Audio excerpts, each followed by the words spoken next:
Ada ininya boleh kali ya. Oh ini dia.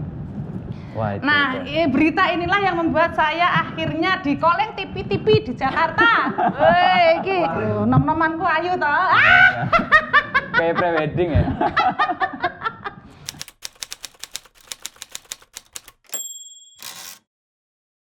Mbak Imah, terima kasih udah nerima saya dan tim dari Kompas.com Sama-sama. ngobrol. Terima kasih udah mau hadir juga.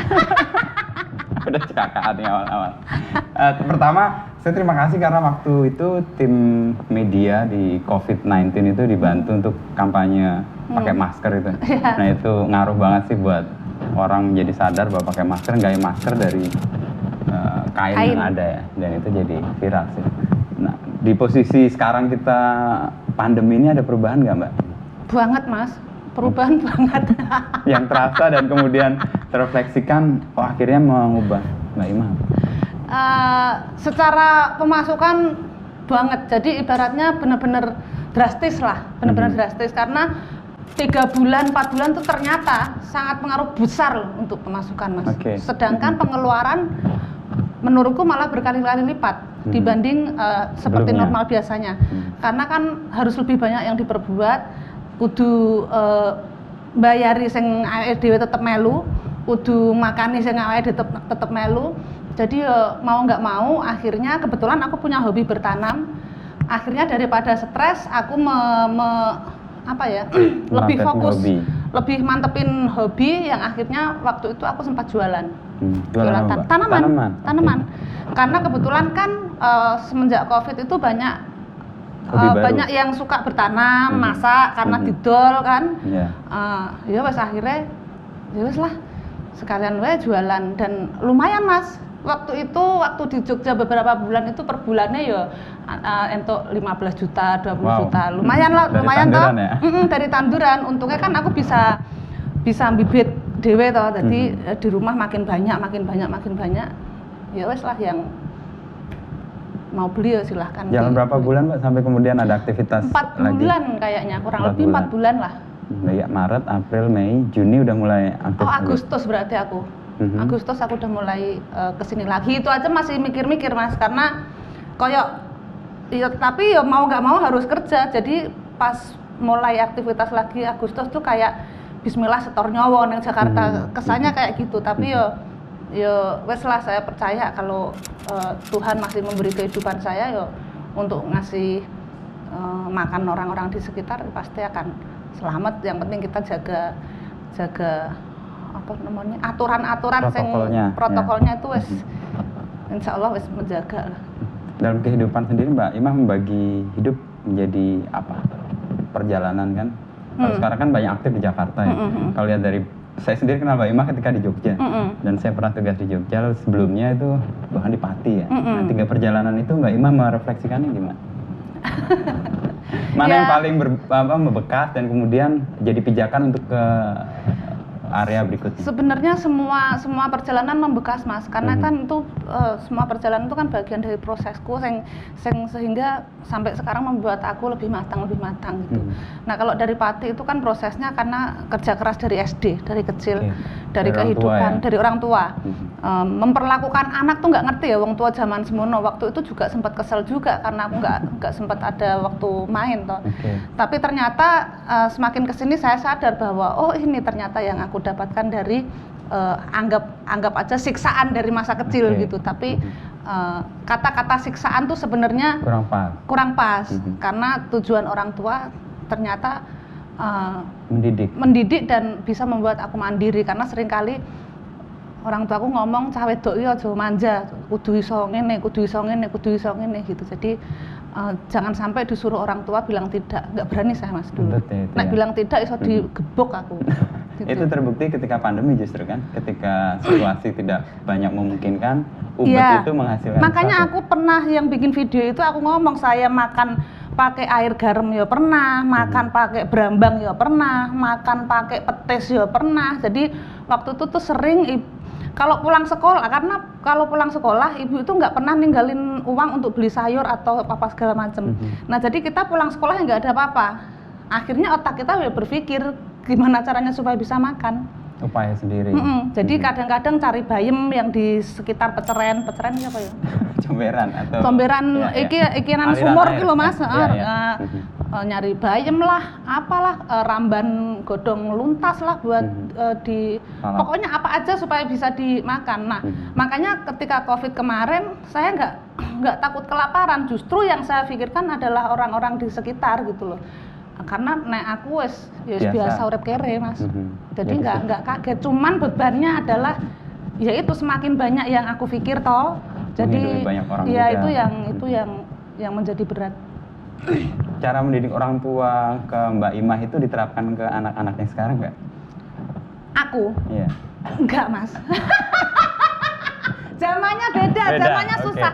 Pengennya seperti itu, pengennya tak terapkan ke anak-anak, tapi susah Mas, susah nggak bisa. Jadi kalau saya terapkan ke anak sekarang mungkin jatuhnya nanti ke kekerasan ya. Nanti aku bisa dihukum. Karena kalau dulu KPAI salah sedikit digebok gitu. Jadi nggak iso nek diterapkan saiki toh juga saya berpikiran jangan sampai anakku mengalami apa yang saya alami dulu. Tetapi saya nggak ingin juga anak-anak jadi manja sebenarnya. Saya juga ingin anak-anak saya mandiri karena efeknya yang saya rasakan adalah bisa menjadi kuat, baik gitu. Nah, pengen juga anak-anakku seperti itu. Cuman saya belum bisa menerapkan seperti itu karena memang zamannya udah beda. Tapi nilai kemandirian itu ditanamkan dengan apa misalnya Mbak Imah? Oh pasti. Kalau dari kecil itu misalnya simple aja sih, habis mainan, habis mainan ya diberesin sendiri. Misalnya dia terus nyari, Bu, ini mainanku ini apa ya, orang ngerti, kamu yang main kok. Makanya kalau habis main beresin, biar kamu kalau nyari tahu, kamu sini jangan semua ibu. Mana ibu ngerti mainan Lego kecil. Ibu kan tugasnya udah beliin, gitu. Jadi hal-hal kecil seperti itulah yang menata, merapikan apa itu. Jadi, dari kecil itulah. Nilainya tetap, tapi mungkin caranya berbeda. Itu di Pati. Hal lain yang dipetik dari Pati sebelum kita nanti berangkat ke Jogja lalu Jakarta. Banyak sih Mas, banyak. Mbak Imah di Pati sampai tahun 95. Ya? Berarti 15 tahun di Pati. Dari SD ke SMP bergelut dengan ikan. Iya, karena kan orang tuaku nelayan toh, karena rumahku tuh di pinggir pantai, 100 meter tuh udah pantai, jadi mayoritas itu kehidupan nelayan dan mantas rambutnya merah kayak iki wes gaya karena kalau dulu tangannya yang merah bukan rambutnya Mas, tanganku merah, tanganku abang karena sering manggang iwak toh, jadi kena asap tiap hari kan. Kalau zaman dulu kan ngasep ikannya masih pakai tangan di atas mowo toh, jadi mowo tahu nggak mowo? Mowo aku ya api arang ya. Dari kayunya langsung itu, jadi tiap hari kena itu merah. Sini merah. Terus naik sekolah aku malu Mas, jadi naik sekolah sering tak gegem ini, tak delik karena isin. Kadang-kadang juga banyak sisik-sisik yang masih nempel karena mandinya juga pakai air asin toh, di sana jarang air tawar untuk masak, untuk minum, untuk masak. Banyak sekali hal-hal yang membekas ketika saya proses di Pati yang sekiranya menurutku dulu itu kehidupanku di masa kecil itu nggak wajar seperti anak-anak yang lain gitu. Tetapi efek bagusnya dari itu semua, saya sekarang bisa merasakan lah bahwa didikan orang tua tuh nggak ada yang salah. Apapun prasangka kita waktu itu, apapun. Sampai usia berapa Mbak Imah bisa memahami bahwa itu didikan orang tua? Oh itu udah nikah baru aku sadar. Di awal masih berontak, masih nggak terima. Masih, dan aku ya masih cuek dengan ya pikiranku masih belum inilah, apalagi waktu muda itu kan belum kepikiran seperti itu. Ketika pindah di Jogja juga pikiranku juga fokus yang berkesenian, nggak mikir yang kemana-mana. Tapi ketika berumah tangga makin kesini makin berarti inilah kekuatan yang ditanamkan orang tua. Setelah menjadi orang tua jadi ngerasa bahwa itu nilainya dipahami. Oke, dari Pati lalu pergi ke Jogja nih Mbak. Apa yang mendorong Mbak Imah pergi ke Jogja? Nggak ada dorongan untuk pergi ke Jogja. Aku tuh hidupku hampir nggak punya cita-cita Mas. Karena di Pati itu sebenarnya aku udah nari, udah nyanyi. Dengan untuk bayaran 3.000 seneng banget gitu. Nah anehnya Mas, Kalau ibuku itu dulu kan kalau misalnya aku mau belajar berangkat ekstrakurikuler sekolah itu nggak boleh. Karena? Harus nata ikan, nggak tahu kenapa. Tapi kalau nyanyi boleh. Boleh. Malah kakakku disuruh nemenin. Nah itu anehnya. Ternyata itu jalan pangan. Iki diperbolehkan. Tapi nek sekolah makan aku bodoh mas. Tapi pinter golek duit. Iki apa sih dikarepke wong tua aku mungkin. Terus apa tadi pertanyaannya yang mendorong ya? Untuk pergi ke Jogja. Nah, kenapa pergi ke Jogja? Karena buleku, tanteku, bule Tini yang sekarang tinggal di Kembaran itu, kan itu adiknya ibu toh. Adiknya ibu. Nah, seringkali kalau misalnya Lebaran tuh suka pulang kampung. Kalau pulang kampung kan ketemu kita, ketemu ponakan-ponakan. Nah, di rumahku tuh ada figura, ada foto nari. Tanteku pas pulang, karena kan tanteku guru nari di Pak Bagong toh. Loh, kok iso nari toh mah gitu. Nek iso nari sekolah nih yo wae gitu. Tapi aku nggak begitu gagas itu obrolan lebih ke ibuku lah. Terus wes tahun ngarep iki wae yo nek lulus SMP gitu. Ya wes akhirnya ya nggak tahu kenapa ya saya ngikut wae. Aku tuh nggak punya harapan sing piye-piye. Berangkatlah ke Jogja, dibawa sama tanteku karena punya bakat gitu mikirnya biar tersalur karena di Jogja gudangnya seni. Dimasukkanlah ke SMKI. Nah, SMKI itu jurusan tari udah penuh. Karena waktu itu banyak yang tertarik tuh yang jurusan tari. Yang kosong teater sama karawitan. Teater, karawitan, pedalangan. Waduh. Yang cenderung muridnya lebih sedikit daripada tari. Iku apa? Aku ora ngerti. Teater ki apa, karawitan apa ora paham sama sekali. Terus aku manut bulek wae lah. Lah piye tari wis kebak, apa nganggur setahun? Ojo sayang gitu. Wes ngene wae. Daripada nganggur setahun, mending nyemplung aja dulu di jurusan itu, nanti tahun depan pindah ke tari. Nanti tarinya belajar di Pak Bagong gitu. Wes ngikut wae. Pikir tanteku kan karawitan sik ana hubungane karo tari, iso ngiringi, iso ndelok. Gitu. Wis ngikut wae. Akhirnya nyemplung lo ke karawitan setahun. Sambil belajar narinya di Sanggar di Pak Bagong. Berjalan setahun ditawarin sama buleku, piye sido pindah. Tapi saya udah nyaman di situ. Di karawitan itu. Di karawitan udah nyaman dan dalam 1 tahun itu aku udah mulai diajak-ajak pentas-pentas lah sama teman-teman, sama kakak kelas. Pikirku nggak usah pindah, toh tarinya juga masih bisa belajar di Sanggar gitu. Akhirnya ya sampai lulus, sampai diisi tetap di Karawitan. Karawitan itu belajar apa sih Mbak? Ya gamelan, sinden semuanya yang berhubungan dengan gending karawitan. Tapi nggak narinya? Narinya enggak. Kalau narinya di luar. Dilengkapi di Padepokan itu. Tapi kreasi baru ya. Kalau untuk klasik aku belum belajar yang benar-benar belajar tuh belum. Itu waktu di Jogja. Kemudian dibina di Padepokan itu. Lalu di situ menemukan, kan kalau Mbak Imah kan bilang ya jalani aja kayak tadi ngalir aja. Iya. Sampai pada satu titik di mana oh ini jalan saya dan kemudian saya lakoni di Jogja di mana Mbak? Di momen apa? Sebenarnya di Jogja itu pun aku juga berpikirnya aku masih enjoy dalam berkesenian Mas. Jadi apa yang aku lakukan tuh aku enjoy. Jadi aku tuh nggak punya kedepannya aku mau jadi apa tuh nggak tahu. Bahkan lebih banyak latihan aku lebih suka keluar dari rumah. Jadi misalnya kan kalau di Jogja kan sampean tahu lah, misalnya pentasnya sekali we latihannya 3 sasi, ya toh? Ketemu itu yang menghidupi ya, menyenangkan. Jadi bayarannya 250.000 tapi mangkatnya ubiang-ubiungnya bensinnya 5.000 peng piro. Zaman biyen kan bensin 5.000 Mas. Jadi tapi seneng, tapi enjoy, semakin banyak latihan semakin aku seneng gitu. Ketemu teman-teman, belajar apa tuh aku enjoy. Jadi masih belum punya pikiran apa-apa. Yang penting aku suka sama apa yang aku lakukan sekarang, ikut nyemplung ke banyak komunitas tuh yang berbagai macam warna, ada ketoprak, ada akapela, ada apa, ada tari, ada apa tuh aku seneng banget gitu loh. Jadi belum arahnya belum yang mau tak bawa kemana itu hidupku. Yang penting berkesenian saya suka, bisa menghasilkan duit sambil kuliah juga. Jadi ya wes masih sambil pacaran ya toh, jadi komplit toh. Jadi asik dengan masih asik lah dengan itu. Di Jogja yang membentuk selain Padepokan itu siapa Mbak? Teman-teman atau? Jogja tuh banyak banget Mas, karena matengku ngerti seni itu ya di Jogja. Di Jogja. Yang pertama kan tadi bulikku yang membawa aku ke Jogja, yang kedua adalah keluarga besar Padepokan Bagong Sudiarjo yang memang aku sempat tinggal di sana sama tanteku yang belajar di sana juga. Terus ada Romo Sindu, terus Juki, terus Pak Butet, Pak Jaduk tuh masuk lingkup Padepokan tadi ya. Terus Pak Marwoto dan teman-teman, Mbok Beruk, Mas Pardiman, banyak banget Mas, karena di setiap komunitas kan beda ini ya.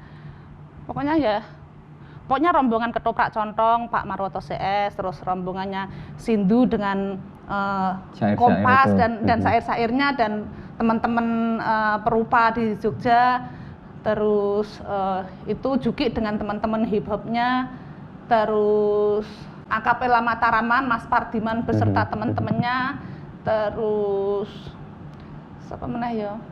Banyak ada tokoh-tokoh campur sari, karena kan uripku apa tak coba. Ada juga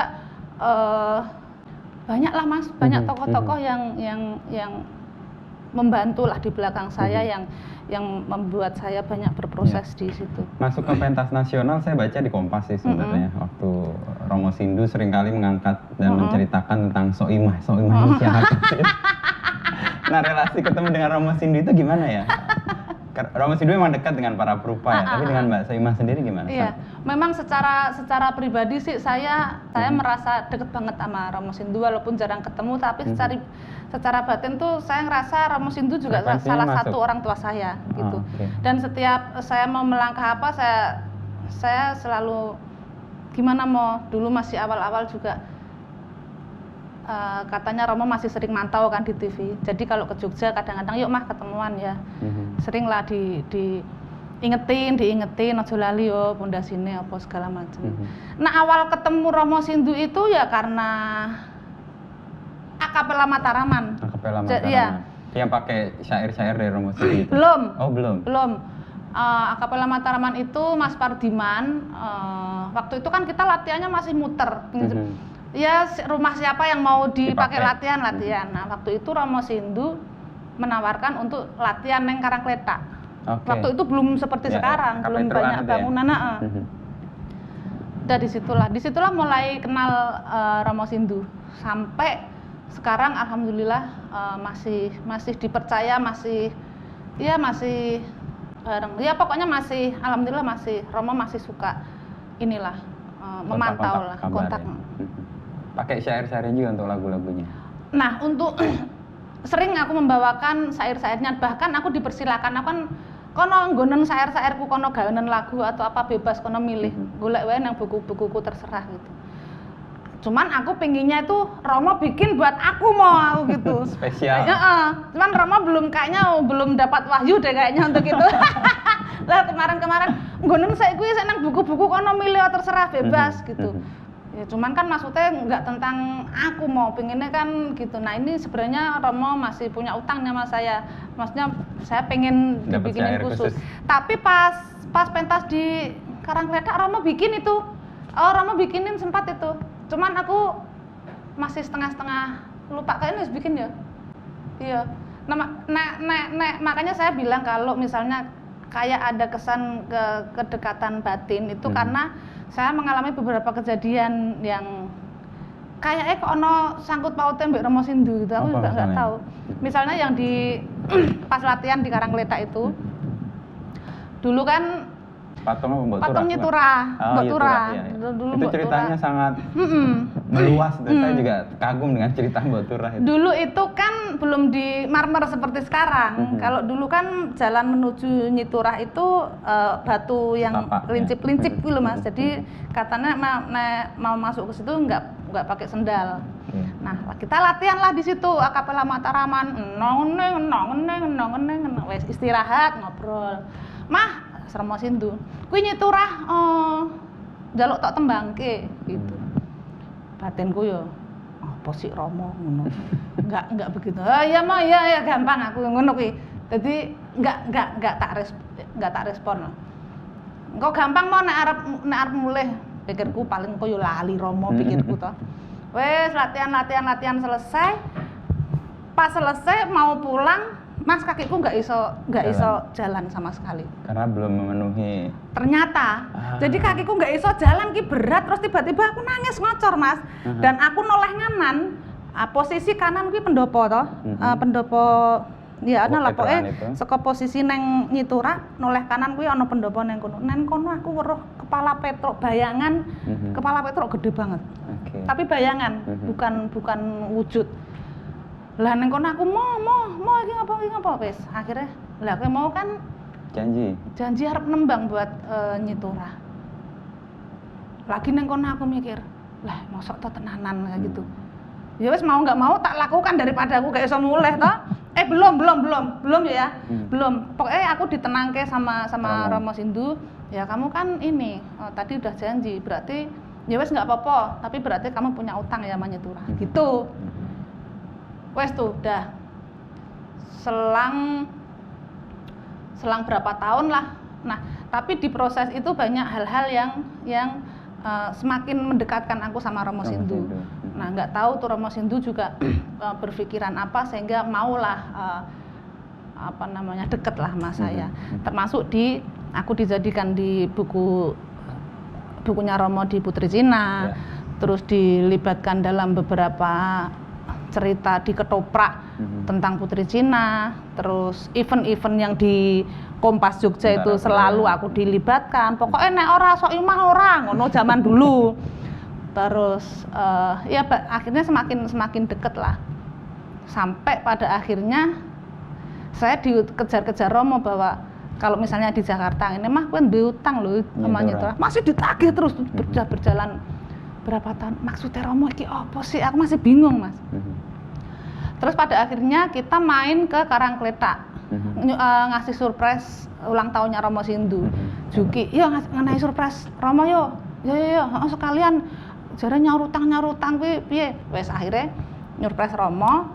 Udah ya mau udah sah ya, aku udah kesini ya udah nyaur utang. Romo bilang, "Ora, bukan itu maksudnya." Piye meneh gitu, jadi bingung, bukan itu maksudnya. Wes berjalan akhirnya pokoknya ketemu yang dimau adalah saya harus datang ke situ, benar-benar meluangkan waktu, harus nembang di situ dan bersama teman-teman saya berproses dulu. Akhirnya ya wes pas ada rezeki saya bikin event di situ dengan judul Napak Tilas Nginang Karo Ngilo yang melibatkan teman-teman yang dulu aku berproses sampai sekarang. Itulah yang dimaksud Romo Sindu, kata yang dimau nyiturah tuh kayak gitu. Akhirnya Mas, dan akhirnya ya wes lunas lah utangku. Tapi Mbak Saimah memaknai itu sebagai apa ya? Ya gini Mas, kita kan hidup ini kan berdampingan dengan alam semesta. Maksudnya percaya nggak percaya ya kalau misalnya yang baik ya kita ini aja lah, supaya siapa tahu kita bisa dapat aura baik dari alam toh, entah itu dari angin, entah dari air, entah dari batu, entah dari apapun itu, saya yakin mereka bisa ngomong gitu. Nah, kita bisa dapat energi dari itu gitu. Jadi mau percaya mau enggak, apapun yang di sekitar kita bisa melihat kita, bisa ngomong gitu dan bisa membantu kita gitu. Jadi ya gimana ya? Soalnya banyak sih Mas hal-hal gitu yang nggak bisa dinalar, tapi yang sangat terasa dan feelingnya dapat. Karena gitu. Memang aku sendiri yang benar-benar ngerasain. Kalau misalnya dulu saya pernah sering ngomong sama bojoku bahwa, nah aku ngomong gini kok aku dikira gendeng soalnya. Kok nek pas aku ngomong dengan orang yang nggak percaya gituan kan akhirnya aku jadi kayak wong edan loh. Tapi memang banyak sih hal yang nggak bisa dirasiokan atau nggak bisa dinalar, tapi hanya bisa dirasakan, yaitu terjadi dalam hidup kita juga sebenarnya. Iya itu dia, makanya aku percaya itu. Kan Mbak Imah membawa teman-teman seperjalanan lalu merayakan atau setidaknya mengingat lagi perjalanan itu maknanya buat Mbak Imah sendiri apa? Ya itu napak tilas maksudnya ketika aku sudah berada di Jakarta di posisi ini saya kembali ke makanya temanya napak tilas nginang karo ngilo bahwa saya harus berkaca dengan diri saya sendiri. Saya ki sapa? Ya aja nganti lali ambek raiku dhewe, aja nganti lali ambek aku ki sapa, mbiyen sapa, saiki sapa, dan aja lali ambek kanca-kancamu mbiyen ki sapa. Kayak gitu-gitulah jadinya ya peringatan yang baik gitu ya. Jadi itu peringatan bahwa setinggi apapun kowe mah gitu ibaratnya Romo Sindu tuh yang jangan gitu lupa sama akarnya. Dan ada di situ kan ada perupa-perupa juga yang melukis di lokasi. Nah, saya terkesan dengan pelukisnya Pak Nasiron. Ya. Di situ juga beliau melukis yang nginang karo ngilo kan temanya. Jadi beliau melukis aku berkaca tapi mulutnya keluar darah, lalu kakinya yang satu pakai sendal jinjit, yang satu pakai sendal jepit. Nah, itu ya Dubang ya. Jadi itu sangat kena ya, sangat kena lah. Karena kan gitu. berkaca dengan aku mengeluarkan Dubang ya, hati-hati nek ngomong. Kadang-kadang omonganmu iso menghancurkan dirimu sendiri. Dan satu sendal jinjit, satu sendal jepit. Ya setinggi-tingginya kowe ya aja lali karo kowe iki kudu iso tetep napak nang ngisor. Kayak gitu-gitulah. Jadi ternyata teman-teman seniman di Jogja itu sangat merespon itu dengan baik, sangat mensupport itu dengan baik. Walaupun saya tahu saya belum bisa merangkul semuanya ya Mas, tapi paling tidak yang terdekat gitu dulu lah gitu. Dan posisi itu menguatkan juga kan Mbak? Apalagi sekarang kan pindah ke Jakarta dengan situasi yang mungkin kulturnya berbeda. Pasti. Walaupun kadang-kadang sedih ya, ada juga beberapa seniman yang mungkin belum aku senggol, belum sempat aku senggol ya, ada juga yang wah saiki soimah ora gelem serawong ya, ada juga. Cuman ya piye sih Mas, maksudnya untuk membagi itu nek kon kabeh memang aku belum bisa, aku ya menungso biasa tetapi paling tidak rasa-rasa apa yang diperkirakan tuh sebenarnya nggak ada, cuman memang belum ada waktu, belum ada kesempatan yang pas kayak gitu-gitulah. Ya, tapi ya nggak apa-apa. Merasa gembira juga tiba-tiba diperbolehkan. Kita belum pernah ketemu secara langsung belum benar kenal secara langsung juga kan. Ya itulah kan makanya nggak. Kita juga nggak pernah tahu. Lalu titik di Jogja, lalu Mbak Imah ke Jakarta. Di mana yang membuat Mbak Imah kemudian merasa, oh saya harus ke Jakarta nih. Panggungnya mungkin lebih luas atau efek dari kebaikan yang mungkin Mbak Imah sebarkan menjadi lebih banyak. Nah, perasaan itu juga nggak ada Mas. Kalau mau ke Jakarta ngalir kabeh uripku. Karena aku orangnya nggak pernah yang ya itu ya di luar, nggak punya cita-cita ya nggak kemprungsung. Pokoknya penting nggak ngerti aku otakku ki nang ndi aku ya ora paham. Cuman ketika awal aku berangkat ke Jakarta karena aku kan nggak punya cita-cita urip nang Jakarta, apa kerja nang Jakarta, apa meneh jadi artis, aku nggak Mas. Harapanku berkesenian nang Jogja iki pokoknya aku seneng we. Nggak ada cita-cita ke sana. Makanya aku enjoy uripe karena nggak kemprungsung. Karena aku dimuat di koran Kompas di bagian sosialita oleh Blican Arcana. Nah, disitulah dituliskan Sihir Soimah. Sihir Soimah yang kesane iki ada ininya boleh kali ya. Nah, berita inilah yang membuat saya akhirnya dikoleng TV di Jakarta. Woi, iki. Ya ora apa-apa. Soimah, nom-nomanku ayu to. Kayak pre-wedding ya. Pengalaman apa yang didapat ketika di New York, kan sesuatu yang sama sekali berbeda, sementara Mbak Imah bawa tradisi yang kuat gitu. Pertemuannya di mana itu? Atau sebenarnya musik sama aja? Sebenarnya musiknya sih padha wae Mas, cuman nek neng New York kan ya karena aku wong desa to Mas, jadi secara suhu udara, saka makanan, saka gaya hidupnya sih saya nggak iki, cuman maksudnya ya neng kono kan saking ademe nanti lambene meletek-meletek, maksudnya itu kan hal yang baru lah aku wong desa yang aku ambilinnya sih dari itu, misalnya arep tuku opo ora iso bahasa Inggris kayak gitu-gitu, tapi yang memuaskan adalah ketika tampil di sana tuh respon dari orang sana tuh sangat-sangat menghargai dan luar biasa. Artinya musiknya sebenarnya lintas budaya ya? Lintas budaya, karena kan uniknya dari JF itu kan salah satunya juga memakai batik. Dan aku juga masih memakai kebaya juga, karena Juki tetap gitu. Yang cowok pakai batik itu akan menjadi sesuatu yang beda ketika di New York gitu. Karena pasti di New York nggak ada grup hip hop yang memakai pakaian seperti itu, pasti udah dipastikan nggak ada gitu. Dan responnya oke. Nah, ketika di sana juga berkesempatan untuk main ke kota Bronx, karena juga ngajak ke sana pernah asalnya hip hop gitu. Dan di sana ketemu dengan orang-orang yang besar-besar, hitam, tapi ternyata ramah-ramah, keren, luar biasa. Itu pengalaman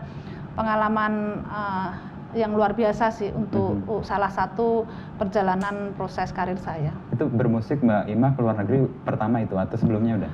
Udah, cuman belum ke New York. Kalau ke Singapura, lagi Singapura sih ya. Tapi tradisi juga apa hip hop? Singapura itu hip hop pernah, sama Juki juga. Jadi sebelum ke New York itu ke Singapura kan itu. Yang di Esplanade itu ya? Kalau selebihnya itu, kalau ke luar negeri belum, baru keluar kota sih. Nah itu kan jadi pijakan, kemudian Mbak Imah di Jakarta dikenal lebih luas. Terus sekarang di Jakarta penyesuaian apa yang dilakukan Mbak Imah untuk kan orang kreatif, orang seni, basis kultur di tadi Pati membentuk, lalu Jogja kuat mensupport, lalu Jakarta gimana? Kalau saya merasakan Jakarta orangnya kan individual, sendiri-sendiri ya, lo gue. Mbak Imah sendiri mengalaminya apakah begitu? Ya, saya ya juga harus menempatkan di mana saya harus individual, di mana saya harus masuk di semua ini. Tapi yang jelas untuk awal-awal waktu itu saya harus banyak belajar dengan speed yang kenceng. Karena kan biasa neng Lawak, neng Jogja kan ya speednya santai. Di Jogja itu kayaknya lebih panjang ya. Jadi kalau di sini ternyata nggak bisa dengan speed, karena kan aku ngomong bahasa Indonesia nggak lancar loh Mas. Isi mesti ono Jawane, karena nggak kan ngomong cepet, wah makin kami sosolen lah gitu. Jadi banyak belajar untuk itu, belum lagi kan mikir apa segala macam, setiap siapa yang di panggung tuh aku perhatikan. Oh harus begini. Aku harus bisa belajar dengan cepat kan, karena memang sempat di awal-awal itu aku nggak ditengok, ada beberapa artis lah yang nggak nengok. Cuman dalam hatiku ngene Mas, wah kowe iki modal ayu, modal pentil ibu gede ibaratnya. Kowe iki sapa dalam hati, kowe iki ra ono apa-apa dibanding dalam hati. Karena kenapa saya berpikiran gitu ya, karena dia kayaknya meremehkan gitu loh. Nek nggak ngono ya aku nggak punya pikiran ngono.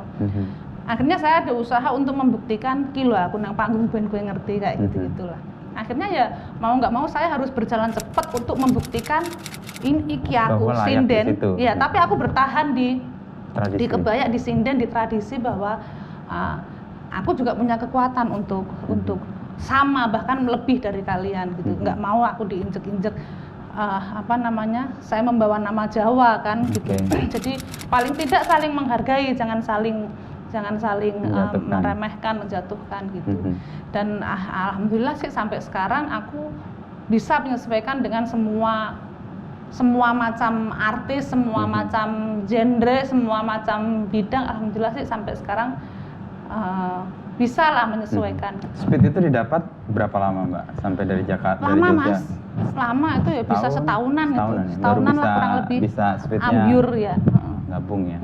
Tapi dengan teman-teman artis yang sekarang terlibat di banyak kegiatan Mbak Syoimah itu, apa yang membuat ikatan itu tumbuh? Apakah persis kayak di Jogja dulu? Kalau Jogja kan lebih ke karena kekerabatan, supportnya kuat, atau ada sesuatu yang berbeda? Sebenarnya kalau di sini pun aku membentuk itu sebenarnya bisa, cuman aku nggak mau seluas itu, seluas di Jogja aku memang nggak mau, karena aku nggak mau terlalu maksudnya gini, di sini oke lah, memang aku nyari duit. Bukan nyari masalah gitu. Dan memang aku membatasi siapa aja temanku di sini untuk benar-benar berteman ya. Tapi kalau untuk kerja mah aku sama siapapun tak sikat gitu. Memang aku ada batasan untuk itu Mas, karena ketakutan hal-hal yang tidak diinginkan tuh sampai sekarang masih ada sebenarnya. Karena kan saya tahu banget dunia kayak gini, sikut-sikutan apa segala macam, di depan baik, di belakang gimana kan aku paham. Jadi daripada banyak basa-basi sama sama ini mending nggak usah, mending di rumah. Tapi ada beberapa teman aja yang saya anggap tulus di depan sama di belakang, itu aja yang buat main lah. Tapi kalau untuk kerja ya harus dengan semuanya. Semua orang. Tapi ketakutan apa yang masih Mbak Soimah miliki ya? Karena gini loh Mas, kalau di Jakarta gini kan apa-apa jadi berita ya. Apa-apa jadi berita. Kadang kita benar aja jadi salah. Banyak hal-hal yang dari makanya aku suka kalau di wawancara infotainment tuh sering nggak mau, karena takutnya malah beda dengan apa yang dimaksud. Apalagi dimintain pendapat, gimana ini lagi ada masalah itu. Apalagi dimintain pendapat kalau teman ada masalah. Kayak kalau kita komen, iya nek sesuai malah kok aku ya melu kena masalah. Toh ngapain kita ngurusin masalahnya orang lain. Kalau toh kita mau support ya wes di belakang kamera aja gitu. Hal-hal kecil yang sekiranya bisa jadi masalah mendingan aku nggak usah. Saya kan manusia biasa, mesti sampai sekarang pun juga banyak hal-hal yang kurang benar yang masih aku lakukan. Tapi kan mungkin itu juga tanpa sadar, tapi paling tidak saya adalah batasan-batasan yang selalu aku jaga, karena aku yakin masih banyak setan lah bukan berarti saya sempurna, saya baik, enggak, tapi paling tidak bisa menghindari itulah.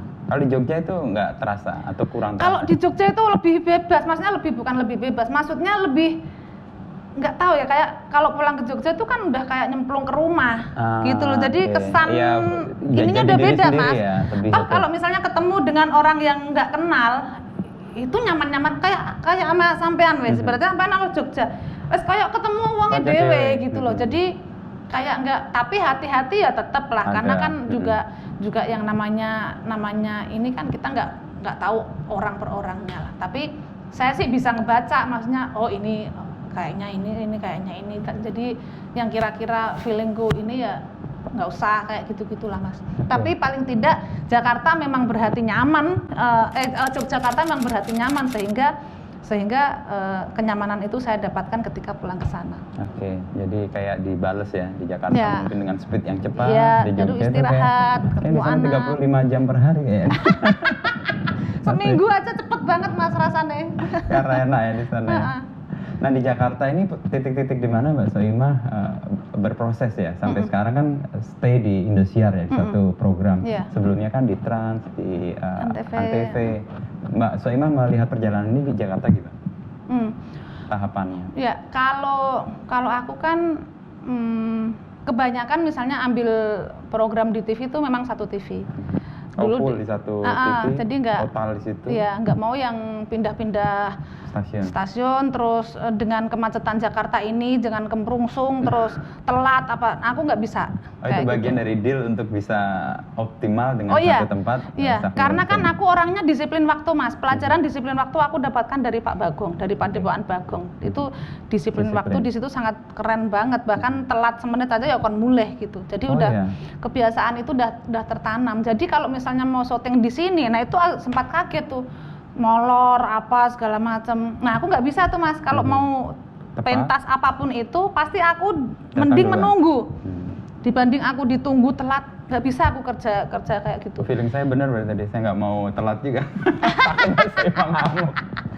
Jadi aku lebih baik menunggu, makanya mending satu TV tapi aku fokus dan di situ ada penawaran khusus buat aku. Dibanding fisikku aku pencar-pencar kemana-mana, aku nggak dapet apa-apa, malah fisikku ancur, remuk. Nah, aku harus memanage itu dengan suamiku, harus benar-benar ini ninggal anak loh. Pokoknya aku di Jakarta juga nggak mau rugi ya toh, dengan harus ada bayaran yang setimpal karena aku ninggalin anak. Makanya wes konsisten dengan satu TV yang mau dengan beberapa persyaratan. Enggak apa-apa. Jadi dulu kan sempat ngapa ya Soimah kok ora kayak artis-artis liyane rak nang TV-TV ya. Ya karena itu, karena aku memang benar-benar membatasi secara fisik, secara pikiran, secara apa. Tapi daripada nang TV duitnya sakmene ya mending sak TV wae, tapi rada tonjo gitu loh. Jadi menurutku sama aja. Kalau masalah kenapa pertanyaan-pertanyaan aku ora gagas. Pokoknya yang penting aku nang kene iso golek duit, apa ya ya sing halal nggo anak-anakku dan aku bisa belajar banyak juga di sini. Jadi kalau bisa memberi pengaruh yang baik buat teman-teman artis yang di sini. Oke. Itu dalam teori kepemimpinan penting tuh fokus optimal di situ dan daripada mencar-mencar orang sing tonjo. Nah, itu dari mana kesadaran itu, Mbak? Gini Mas, ada masa di tahun 2012 tuh padat full banget. Semua dari pagi sampai pagi ibaratnya. Nah, aku udah pernah merasakan hal itu. Tetapi saya pikir lagi, apakah nanti semakin bertambah umur akan semakin kayaknya nggak mungkin. Jadi sebelum itu terjadi, aku harus ada strategi untuk mendapatkan sesuatu yang tonjol dengan tidak melakukan mubeng seser kayak gitu. Jadi ya berdua lah sama bojoku yang segala macam mengatur strategi supaya kalau saat ini di umur 40 ya udah satu aja udah cukup, tapi ya lumayan tonjol gitu daripada yang mencar ke sana yang akhirnya fisiknya juga perlu harus difikirkan toh. Gitu. Ada yang bilang life begin at 40 nih Mbak. Ada mimpi apa Mbak setelah 40 ini? Iya kemarin sempat stres sih Mas, maksudnya kan aku sebelum umur 40 tuh aku punya bayangan bahwa kayaknya aku nek umur 40 kayaknya aku arep leren saka TV gitu. Sempat ada pikiran seperti itu. Apa pikiran muncul karena apa? Karena ada pemain baru kah? Enggak. Industrinya ya, kayak berubah? Sempat ada rasa capek juga Mas. Sempat ada rasa capek, sempat kayak aku fokus nang Jogja wae deh ngerampung kayak apa sih nang Jogja apa segala macam gitu. Balik lagi nemenin anak-anak di rumah ya wis. Sempat ngobrol mbek bojoku juga. Ketake umur 40 ketake kowe sing pokoknya targetku itulah. Tapi ketika tahun ini saya menginjak umur 40 dengan berbagai macam ujian, cobaan, musibah, salah satunya adalah COVID, itu membuat saya agak gila kemarin tuh. Karena apa yang saya harapkan nggak kecapai di umur 40. Ternyata di umur 40 ini harus aku tetap kerja keras. Jadi nggak sesuai rencana. Tapi nggak apa-apa karena keyakinan saya adalah katanya di umur 40 ini orang yuk turun naik. Nah di dalam kondisi yang seperti ini yang harus ada kebangkitan dari COVID kemarin yang akhirnya di umur 40 aku masih ada kerjaan, masih diberi kesehatan yang seperti sekarang yang saya alami, artinya keyakinanku akhirnya memang saya harus jalan terus. Ternyata saya masih dibutuhkan orang banyak sehingga saya harus bekerja terus gitu. Agak sedih tapi ya tetap harus bangkit gitu ya wes berarti ya memang Tuhan masih ngasih amanah lah ibaratnya buat aku. Artinya rencananya gitu. Tidak sesuai apa yang terjadi. Iya. Deal dengan itu gimana menghadapi kesedihannya? Sedih banget. Tapi ya balik lagi berdoa sama Tuhan lah. Saya masih dikasih nih amanah gitu. Ya wes berarti berarti ya yang penting kasih kesehatan aja supaya agak nangis Mas kalau mau ngomongin itu karena kan memang capek, kadang-kadang capek ya siapa sih, aku juga nggak munafik ya, kadang-kadang pengen di rumah sama anak-anak gitu kan. Ya harus sadar memang masih banyak yang membutuhkan aku di keluarga besarku, di orang-orang sekeliling. Karena orang di luar sana kan mikirnya kan aku kan punya gunung duit Mas. Banyak orang yang minta kerjaan semua. Nah kalau aku punya pabrik, punya usaha sih ayo semua tak aja. Cuman aku belum bisa membuat mereka senang semua lah. Tapi paling tidak orang-orang terdekat itu. Nah saya merasa ragaku ini, hidupku ini mereka masih membutuhkan, makanya aku masih dikasih jalan lah, dikasih rezeki sama Tuhan untuk itu. Saya percaya bahwa ini adalah amanah gitu, amanah dari Tuhan. Toh aku mati juga nggak bawa apa-apa toh gitu. Yang penting aku bisa ninggalin anak-anak, selebihnya ya biar buat di sekitar itu. Tapi antara sedih dan bersyukur dan harus bangkit lagi sih sekarang yang aku ini. Kelegaannya karena bersyukur juga ya Mbak. Iya. Karena diberi kesempatan. Yang pertama masih hidup Mas, iya toh? Yang pertama kan masih hidup karena di kondisi yang serba nggak mudah ini. Ya kayak ginilah. Ya kita masih diberi hidup, masih diberi sehat, masih diberi kerja. Itu kan alhamdulillah banget. Apalagi banyak orang bergantung pada kita. Iya, itu dia. Sebagai ruang di mana kita jadi tempat untuk saluran berkat yang sama. Walaupun tidak bisa berbagi dengan semua, tetapi ya saya juga manusia biasa, ya yang terdekat, yang Tapi mimpi untuk di Jogja masih dibangun kan? Masih, nah itu. Pelan-pelan. Nah itu kan, ya itu kan harusnya tahun ini kan selesai Mas. Makanya target itu nggak sesuai. Okay. Harusnya peresmian September, terus aku ngeresmikan itu, terus aku di Jogja, terus aku berkesenian lagi sama teman-teman karena kembali salah satunya tempat dan asal muasal. Karena tempat itu kan salah satunya tujuannya juga untuk ngumpulin teman-teman lagi, pengen lungguh, latihan bayanganku loh Mas. Tadi itu yang Ngilo sama apa tadi? Minang karo Ngilo, tapi dalam konteks yang lebih panjang. Karena Covid akhirnya semuanya tertunda. Ya mungkin itu jalannya kali Mbak ya? Ya mungkin. Tapi ya wes makanya tak nikmati lagi ya. Anggap aja lah ini bagian dari cerita hidup lagi lah nanti buat cerita anak cucu saya. Tetapi saya yakin adalah nanti waktu yang baik untuk saya bisa menikmati di hidup. Situ. Di Jogja apa sih bayangan Mbak Ima atau mimpi Mbak Ima dan keluarga? Saya lihat ada joglo, ada tempat studio, lalu ada orang berkesenian. Sebenarnya simpel Mas, aku tuh nggak mau muluk-muluk ibaratnya kalau pensiun dari dunia keartisan ini itu tetap pengenku pulang ke Jogja dengan berkesenian di Jogja dengan seadanya. Tapi nggak ada target yang gimana-gimana, tapi karena kesenian adalah salah satu obat kan buat saya. Salah satunya mendirikan pendopo itu juga supaya masih bisa bertemu dengan teman-teman seni, supaya masih bisa memberi ruang dengan anak-anak muda yang nguri-nguri yang ya karena kan beberapa teman juga sambat kurang ruang untuk latihan, untuk berproses pakailah untuk berproses. Jadi simpel dan yang paling utama membayar ulang gitu ya Mbak. Ya, mengembalikan karena belajar dari karena kan dulu kalau aku latihan kan numpang di rumah orang-orang Mas. Siapa yang rela rumahnya untuk latihan ya pindah-pindah kita latihan ke rumah siapa gitu. Nah, silakanlah ibaratnya dipakai buat latihan. Saya tak wis tuwa tak mantu wae tak iso ngenai teh kayak gitulah. Tapi yang paling terpenting adalah keinginan saya untuk kembali menjadi ibu rumah tangga, kembali untuk mendampingi anak-anak. Itu yang saya merasa berdosa karena saya meninggalkan anak dari umur 3 tahun lah kurang lebih. Awal-awal di Jakarta tuh mau tidur tuh nang mataku ki anak Mas. Sedangkan awal-awal di Jakarta itu kan saya gali lubang tutup lubang. Mikire wong kampung aku mlebu TV kuwi wis duit Pak bayangane. Lah ora ngerti mangkat Jakarta utang sik bayaran suwe nggo bayar utang wes dengan segala gitulah. Tapi orang yang di kampung mikirnya aku wis sugih. Tapi semua itu aku aminin wae lah. Aku aminin lah enggak apa-apa semoga jadi doa ya akhirnya menjadi doa. Kalau dalam dunia entertainment yang Mbak Soimah takutkan apa? Justru di dunia entertainment aku nggak pernah ketakutan Mas. Malah nggak karena aku dicemplungke apa wae ayo sikat wae jadi nggak pernah ada ketakutan justru kalau di dunia entertainment. Cuman ya memang yang saya ini memang harus selalu berhati-hati karena takutnya nanti aku jadi sombong beneran gitu dengan apa yang saya punya, apa yang saya mampu gitu.